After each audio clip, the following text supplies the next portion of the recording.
दलाली नहीं तो क्या करे पाकिस्तान। समझौते के नाम पर सऊदी ने ठगा। ईरान युद्ध ना रुका तो हो जाएगा बर्बाद। नमस्कार, मैं हूं आपके साथ आयुषी गुप्ता।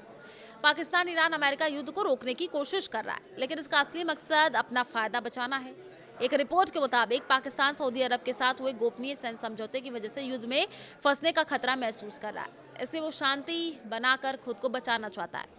डॉब साइट न्यूज की रिपोर्ट में खुलासा हुआ कि पाकिस्तान और सऊदी अरब के बीच 2025 में साइन हुआ स्ट्रेटेजिक म्यूचुअल डिफेंस एग्रीमेंट अब एक्टिव हो गया है। इस समझौते में पाकिस्तान ने वादा किया है कि सऊदी अरब पर कोई खतरा हो तो पाकिस्तानी सेना मदद करेगी। एक रिपोर्ट के मुताबिक सऊदी अरब और पाकिस्तान के एग्रीमेंट के मुताबिक सऊदी की मांग पर सैन्य हथियार और सैनिक भेजे जाएंगे। सिर्फ ट्रेनिंग नहीं बल्कि असली युद्ध में साथ देना होगा। और इसी समझौते के तहत हाल ही में पाकिस्तानी फाइटर जेट और सैनिक सऊदी अरब के एक एयरबेस पर पहुंच गए हैं, वो भी तब जब यहाँ पाकिस्तान अमेरिका और ईरान को बिठा करके युद्ध खत्म करने की पंचायत कर रहा था। पाकिस्तान अब ऐसे जाल में फंस गया है जहां उसे कर्जा वापसी के लिए सऊदी अरब की जरूरत है, जबकि उसकी अपनी हालत युद्ध में शामिल होने लायक नहीं है। सबसे चौंकाने वाली बात तो यह है कि जिसे पाकिस्तान अब तक म्यूचुअल डिफेंस एग्रीमेंट कह करके प्रचारित कर रहा था, समझौते में ऐसा कुछ है ही नहीं। सऊदी पाकिस्तान के युद्ध में शामिल होने नहीं आएंगे, सिर्फ उसे इन्वेस्टमेंट का वादा मिला है। पाकिस्तान क्यों युद्ध रोकना चाहता है, ये भी सवाल है। पाकिस्तान की आर्थिक, राजनीतिक और कूटनीतिक स्थिति ऐसी है कि ईरान युद्ध नहीं रुका तो वो बुरा फंस जाएगा। भले वह खुद को ग्लोबल पीस ब्रोकर दिखा रहा, लेकिन सच तो यह है कि इस युद्ध के जारी रहने से उसका बड़ा नुकसान है। पाकिस्तान आर्थिक संकट में है। सऊदी अरब और कतर ने हाल ही में $5 अरब की मदद दी। अगर युद्ध बढ़ा तो ये मदद बंद हो सकती है और यूएई उसे अपना कर्जा मांग रहा है, जो वो देने की हालत में नहीं है। पाकिस्तान अमेरिका और ईरान दोनों से अच्छे रिश्ते रखना चाहता है।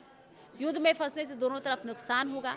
साथ ही पाकिस्तान में बड़ी शिया आबादी है जो ईरान के प्रति सहानुभूति रखती है। ऐसे में शांति का भी खतरा है। पाकिस्तान ने खुद को शांति बनाने वाला देश बताने की कोशिश की। प्रधानमंत्री शहबाज शरीफ ने सीज फायर का ऐलान किया, पर अमेरिका के उपराष्ट्रपति जेडी वेंस समेत बड़े अधिकारी पाकिस्तान आए और ईरान के साथ बातचीत हुई। रिपोर्ट कहती है कि ठीक उसी समय सऊदी अरब ने पाकिस्तानी सैनिकों की तैनाती की घोषणा कर दी, जिससे पाकिस्तान की न्यूट्रल छवि पर ही सवाल उठ गया। विशेषज्ञों का कहना है कि पाकिस्तान युद्ध में नहीं पड़ना चाहता, क्योंकि उसके पास पहले से ही कई मोर्चे पर तनाव है। ईरान के साथ युद्ध छिड़ा तो पाकिस्तान आर्थिक और सुरक्षा दोनों मोर्चों पर बुरी तरह प्रभावित होगा। पाकिस्तान इस युद्ध को रोकने की कोशिश इसलिए कर रहा है ताकि अपना आर्थिक फायदा बचा सके। सऊदी से मिलने वाली मदद जारी रहे, खुद को युद्ध की आग से दूर रख सकते। गुप्त सैन्य समझौते की वजह से ये काम उसके लिए बहुत मुश्किल हो गया है। दिलचस्प तो यह है कि सऊदी के साथ शहबाज शरीफ जो समझौता कर आए थे, उसकी गुप्त शर्त कोई भी नहीं जानता। यहाँ तक कि पाकिस्तान की संसद में भी इस पर कोई बहस नहीं हुई और असली शर्तें किसी के सामने नहीं आई।